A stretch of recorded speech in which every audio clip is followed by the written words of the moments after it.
ও নবী, কি আজানে, কি একামতে, কি দরুদে, কি সালামে, কি তাশাহুদে মুমিনের জীবনের এমন কোন জায়গা নাই আমার নাম আছে আর আপনার নাম নাই।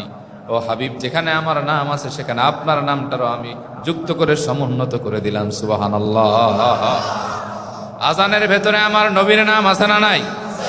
আবার কালেমার ভেতরে আমার নবীর নাম আছে। এই দুনিয়ার সব যাত্রা আপনি শেষ করবেন, মরণের পরেও আমার নবীর নাম আছে না নাই? কবরে আপনার রাখে বিসমিল্লাহি ওয়া আলা মিল্লাতি রাসূলিল্লাহ। আবার কবরে আপনারা তিনটা প্রশ্ন করা হবে, কিন্তু বুখারীর বর্ণনায় শুধুমাত্র একটা প্রশ্ন, তা হলো আল্লাহর হাবিবের চেহারা আনোয়ার দেখানো হবে। এরপরে বলা হবে, এই ব্যক্তির ব্যাপারে তুমি কি জানতে বলো। যে ব্যক্তি আল্লাহর হাবিবের ব্যাপারে সঠিক প্রশ্নের জবাব দিতে পারবে, জান্নাত আল্লাহ তার জন্য ওয়াজিব বানায় দিবে। আবার নামাজ, এই নামাজের ভেতরে দুই জায়গায় আল্লাহ তাআলা তার হাবিবের নাম উচ্চারণ করা বাধ্যতামূলক করেছেন। সুবহানাল্লাহ পড়েন। আমরা বলি আত্তাহিয়াতু লিল্লাহি ওয়াস সালাওয়াতু ওয়াত তাইয়্যিবাত আসসালামু আলাইকা আইয়ুহান। এরপরে আবার আমরা একটু পড়ি আল্লাহুম্মা সাল্লি আলা মুহাম্মদ ওয়া আলা আলি মুহাম্মদ। এমন কোন জায়গা নাই যেখানে আল্লাহর নাম আছে আর তার নবীর নাম নাই। সুবহানাল্লাহ পড়েন। এই জন্য বেদিনরা, কাফেররা, নাস্তিক আর মুরতাদারা নবীজির সম্মান সহ্য করতে পারে না। একটার পর একটা নবীজির শানে কুৎসা তারা ওটাই, ঠিক কিনা? কিন্তু আজকের মাহফিল থেকে আমরা বলতে চাই, মুমিন বাপ ছাড়তে পারে, মা ছাড়তে পারে, গোটা দুনিয়া ছাড়তে পারে, নবী ছাড়তে পারে না, ঠিক কিনা?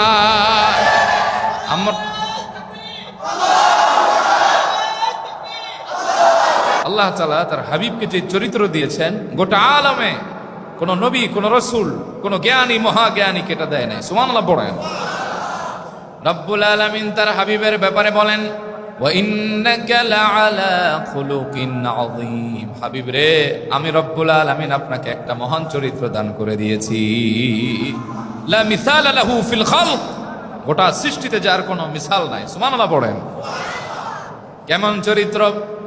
আম্মা জান আয়েশার কাছে একদল সাহাবীরা আগমন করলেন, বললেন, ও আম্মা জান, আমরা নবীজির চরিত্র সম্পর্কে জানতে চাই, আমার নবীজির চরিত্র কেমন ছিল। তিনি বললেন, তোমরা কি কোরআন পড়ো নাই? বলে, কোরআন পড়েছি। আম্মা জান বললেন, কোরআনটা পড়ে দেখো। কানা খুলুকুহু কোরআন। আমার নবীজির চরিত্রটা ছিল 30 পারা কোরআন।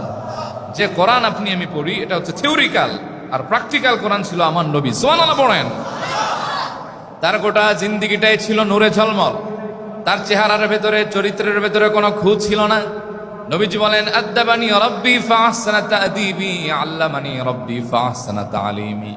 আমার রব, আমার আল্লাহ আমাকে নিজে আদব শিক্ষা দিয়েছেন, শিষ্টাচার শিখিয়েছেন, ম্যানার শিখিয়েছেন, ভদ্রতা শিখিয়েছেন।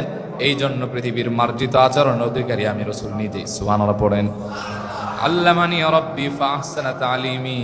আমার রব আল্লাহ তাআলা নিজে আমাকে জ্ঞান শিক্ষা দিয়েছেন, এজন্য পৃথিবীর মার্জিত জ্ঞান আমি রাসূলের কাছে। কেমন ছিল তার চরিত্র? নবীজি বলেন, ইন্নামা বুইসতু লিউতাম্মিমা মাকারিমাল আখলাক। এই পৃথিবীতে আমার আগমন হয়েছে চরিত্রকে শেকড় থেকে টেনে শেখরে পৌঁছে দিয়ে সম্মানিত করার জন্য। সুবহানাল্লাহ পড়েন। কোন যুগে নবীজি আসলেন? যে যুগে মায়ের সাথে সন্তান জেনা করে জিন্দা মানুষ কবরে দাফন করা হয়, যে সময় কোনো জেনা ব্যভিচার ছাড়া অন্য কিছু ছিল না। ওই সময়টা নবীজি আসলেন, আর তার চরিত্রের আলোতে গোটা বিশ্বকে আলোকিত করে গেলেন। সুবহানাল্লাহ পড়েন। এই পৃথিবীতে, গোটা পৃথিবীর ইতিহাসে আপনি দেখেন, আল্লাহর হাবিবের জিন্দিগির যে সময়টা, এই সময় মানুষ যত আদববান ছিল, চরিত্রবান ছিল, যত মানুষ আদর্শিক মানুষ হিসেবে গড়ে উঠেছে, আজ পর্যন্ত এরকম কোন দৃশ্য আর কি পৃথিবীতে আছে?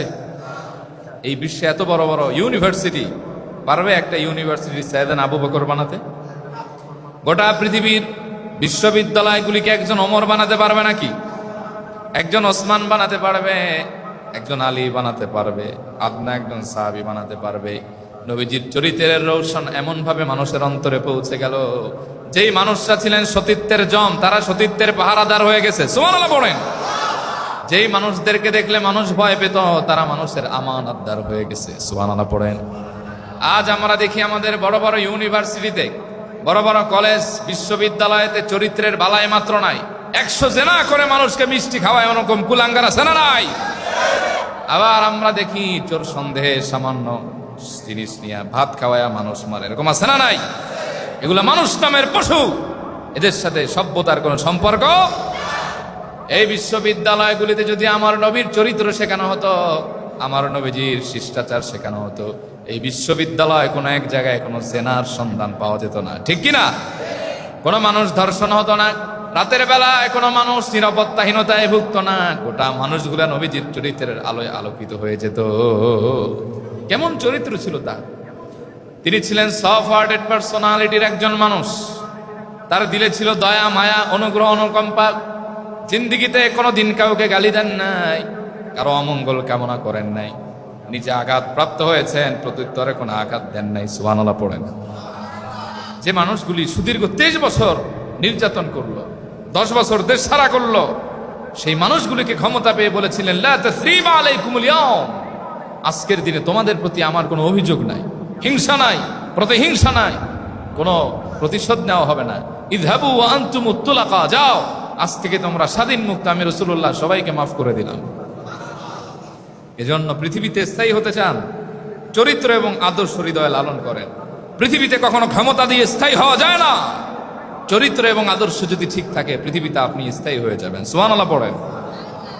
এজন্য রব্বুল আলামিন তার প্রশংসায় পঞ্চমুখ হয়ে বলেন, ফাবিমা রাহমাতিম মিনাল্লাহি লিনতা লাহুম ওয়ালাউ কুনতা ফাযযান গালিযাল কলবি লানফাদ্দু মিন হাওলিক। কেমন ছিল আমার নবীজির চরিত্র! তিনি ছিলেন বিনয়ী, কখনো অহংকার করেন নাই।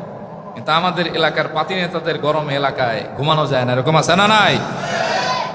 আবার দেখবেন ওয়ার্ডের কোনো দায়িত্বশীল হুন্ডার সাইলেন্সারের আওয়াজে পুরা মানুষগুলো আতঙ্কিত হয়ে যায়, এরকম বেয়াদব আছে না নাই? আবার দেখবেন সামান্য টাকা হলে জমিনে আর কদমটা পড়ে না, একটুখানি ভালো চাকরি করলে তার সাথে কথায় পারা যায় না। আবার দেখবেন বংশ ভালো হলে তার ধারে কাছেও ফেরা যায় না, এরকম আছে না নাই? আপনার আমার অহংকার আর অহংকার। আর নবীজি গোটা জিন্দিগিতে কখনো অহংকার করেন নাই, বরং অহংকার মুক্ত হওয়ার জন্য দোয়া করেছেন, আল্লাহুম্মা জাআলনি শাকুরা ওয়াজআলনি সাবুরা ওয়াজআলনি ফি আইনি সাগীরা ওয়া ফি আইনিন নাসি কাবীরা। ও আল্লাহ, আপনি আমারে শুকরগুজারি বানান, আপনি আমারে ধৈর্যশীল বানান। ওয়াজআলনি ফি আইনি সাগীরা, আপনি আমার চোখে আমারে ছোট বানান। ও ফি আইনিন নাসি কাবীরা, মানুষের চোখে আপনি আমারে বড় বানায় দেন। সুবহানাল্লাহ পড়ে।